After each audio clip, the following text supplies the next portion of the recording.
Today we are making homemade granola bars. To start, get yourself out a large bowl. We're going to take 1 cup of almond butter, and today I'm making blueberry granola bars. I'm borrowing the recipe from Love and Lemons. Their version of these granola bars originally is a chocolate chip peanut butter chocolate chip granola bar, which is really good, and I will leave that linked as well. But I wanted to share another option. We're also going to add in 2/3 of a cup of honey. Most homemade granola bar recipes I see are for peanut butter chocolate chip, and that's just a staple. You often have those ingredients in your house, or at least I do, and honestly, sometimes I get bored of it. We're going to add 1 teaspoon of vanilla extract. I have homemade vanilla extract right here. And I'm gonna add a heaping 1/2 teaspoon of kosher salt. If you're using table salt or fine sea salt, for example, I would do a 1/4 teaspoon. Else these, I think, will be really salty. Next, because I am doing blueberry granola bars, I have the zest of 1 lemon, and I think this is about a teaspoon. You can always add more. Lemon and blueberry just go so well together, and I think it will really add some brightness to these granola bars. Go ahead and give those ingredients a mix together. So my almond butter is unsweetened.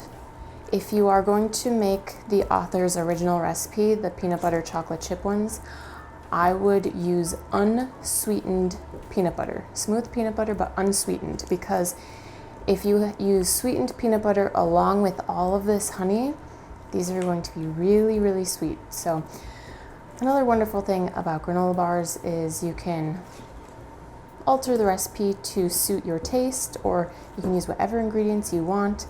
I think I may have done cashew butter if it was an option, but I was just shopping at Aldi and they just had almond butter, so that's what I went with. I just didn't think peanut butter and blueberry is what I wanted for these granola bars.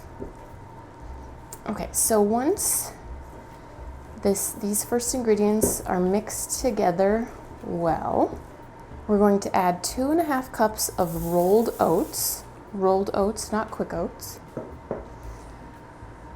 I have about 2/3 of a cup of dried blueberries. I'm just using the bag that Aldi sells. You can use something similar. And then our original recipe calls for 3 tablespoons of pepitas or pumpkin seeds. I don't have those, but I had chia seeds, so I'm adding 3 tablespoons of chia seeds. I think those can be optional. But again, it just adds, the pepitas would add a little bit of a different flavor and texture. The chia seeds, you won't notice so much, except maybe they'll get stuck in your teeth. But they do add some additional nutritional value to your granola bars. So go ahead and fold everything in, get everything well mixed together. Make sure you don't have any big clumps of your almond butter mixture, and you have no dry oats just hanging out. And work this together until it comes into kind of a big ball of oats.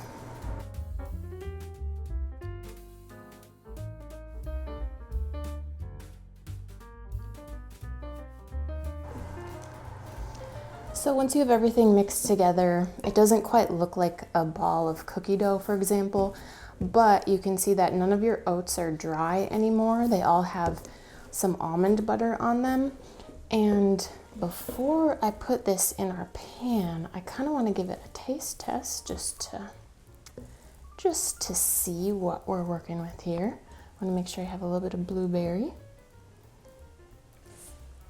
I'm very glad I added the lemon zest. It really brings out the flavor of the blueberries. If anything, I would add a little bit more lemon zest, but these are still good where they're at. You can use your own discernment.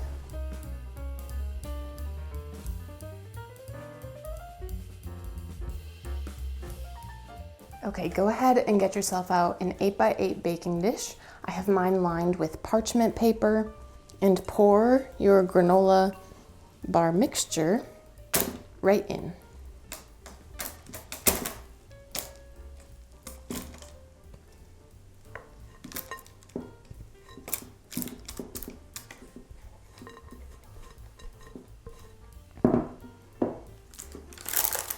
And then we're going to press our oat mixture into our pan really well.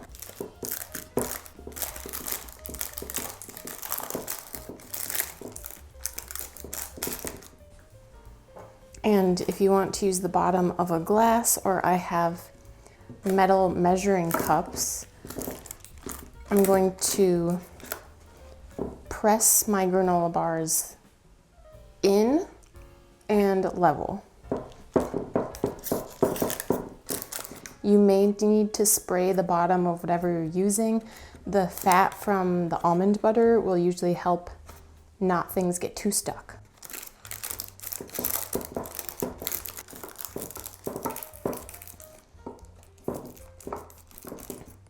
Don't be afraid to put some muscle behind it. We want our bars to stick together once we're done. So these need to sit in the fridge for at least an hour.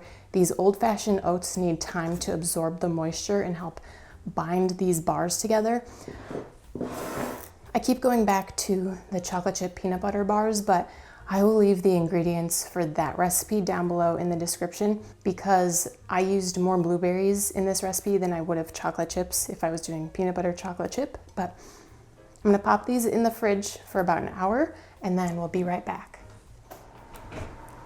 All right, it has been an hour. It's been over an hour.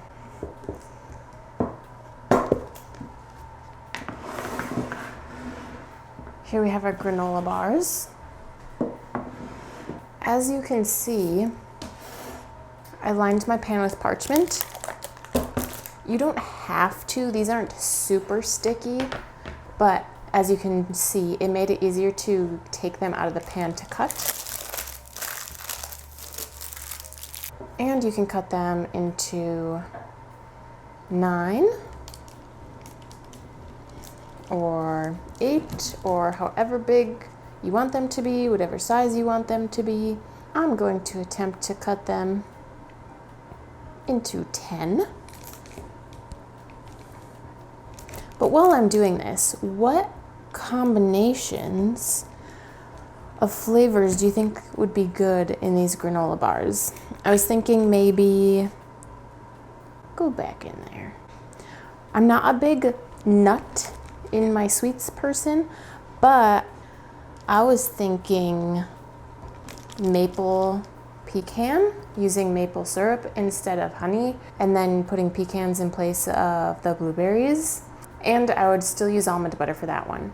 Maybe cranberry with the almond butter would still be good. Drop me a comment what flavors you would like, because that will give me inspiration too, and maybe other people who are watching this video.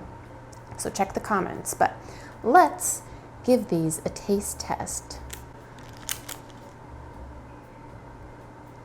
So, a little thick, a good size, a nice snack size, and they're pretty dense, so nice and heavy. That's good. I would use possibly even less honey. I might do a half cup because these are pretty sweet. So again, the beauty of a granola bar, you can alter the recipe to suit your taste. But these are really nice. And again, the 1 teaspoon of lemon zest brings freshness. I would double that, maybe triple that next time. But these are dense and hearty, so a great snack to take on the go or a quick breakfast idea. Again, I'll leave all the instructions, the link to the original recipe down below for you guys. Give this video a big thumbs up if you would try this recipe or a version of this recipe. Be sure to subscribe for more delicious recipes. And if you need another delicious snack idea, go ahead, click here on screen, and I'll see you guys there.